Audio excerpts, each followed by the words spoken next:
Sir, one nation one election की मंजूरी के बाद, कैबिनेट मंजूरी के बाद अब संसद में इसको लाने की तैयारी हो रही है, कंप्रेहेंसिव बिल लाने की तैयारी हो रही है, कैसे इसको देखते हैं? देखिए, हम तो बार बार कहते हैं वन इलेक्शन वन नेशन की इतनी हड़बड़ी क्या है। मुझको इस बात की गहरी चिंता है कि आप संवैधानिक दायित्वों का निर्वहन आप करते नहीं हो। One nation one education, one nation one health, one nation one economy, one nation one justice, आप मिनिमम रिक्वायरमेंट और फंडामेंटल राइट को आप बेसिकली आम लोगों तक ले नहीं जा पा रहे हो।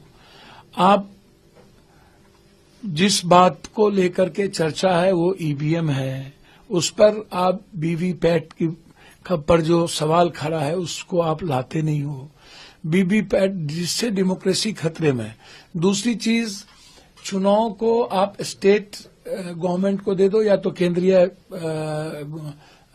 सरकार ये तय करे कि चुनाव में प्रचार से लेके वोटिंग तक जो भी खर्च होगा वो चुनाव आयोग और गवर्नमेंट करेगी, उसमें कैंडिडेट का कुछ भी नहीं होगा। ये जो लगातार जिससे डेमोक्रेसी खतरे में हो गई, 200, 300, 400 करोड़ में एमएलए बनते हैं साउथ में, 600, 700 करोड़ में एमपी बनता है, 30, 40 करोड़ रुपया एमएलए बनाने में अब हिंदी पट्टी में लग गया है, 50 करोड़ रुपया अब एमपी बनने में लग रहा है। ये जो वेस्टेड मनी है और मनी का जो ब्लैक मनी हो रहा है, और इससे जो डेमोक्रेसी पर खतरा है, पूंजीपति का आधिपत्य राजनीतिक जीवन में और लोकतांत्रिक मूल्यों में बढ़ता जा रहा है। तो ये सबसे इम्पोर्टेंट है कि हम इलेक्शन को फेयर, पारदर्शी करें, डेमोक्रेसी को सेविंग करें, संविधान के दायित्वों को समझें। वन इलेक्शन वन नेशन कभी सक्सेस नहीं होगा।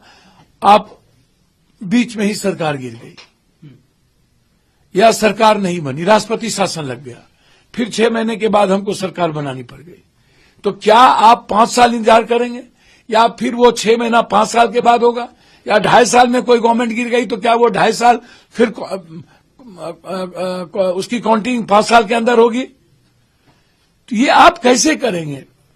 अभी जिस तरीके से आप बात कर रहे हैं, आप कह रहे हो कि इससे इकोनॉमी बैलेंस होगा। भाई, इकोनॉमी तो ब्लैक मनी जो चुनाव में खर्चे हो रहे हैं और पूंजीपति जो अपने को सेविंग करने के लिए जो पार्टी पर और व्यक्ति पर लगा रहा है, और सदन की मर्यादा जो गिर रही है क्वेश्चन करने में, पैसा पार्टी के नेताओं को उद्योगपति खरीद रहे हैं, पूंजीपति खरीद रहे हैं, बिना पैसा का कोई काम नहीं चल रहा है। पैसे वाले को आप खोज रहे हो चुनाव लड़ने के लिए, ये माफियाओं को खोज रहे हो चुनाव लड़ने के लिए, तो ये तो गलत है ना।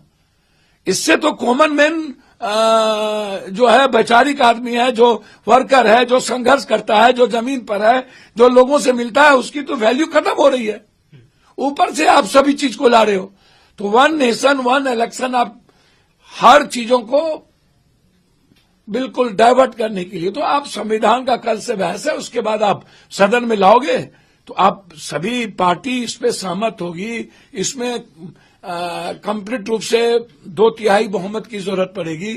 तो मुझे लगता है कि बिल्कुल ये निर्णय तो सही नहीं है कंट्री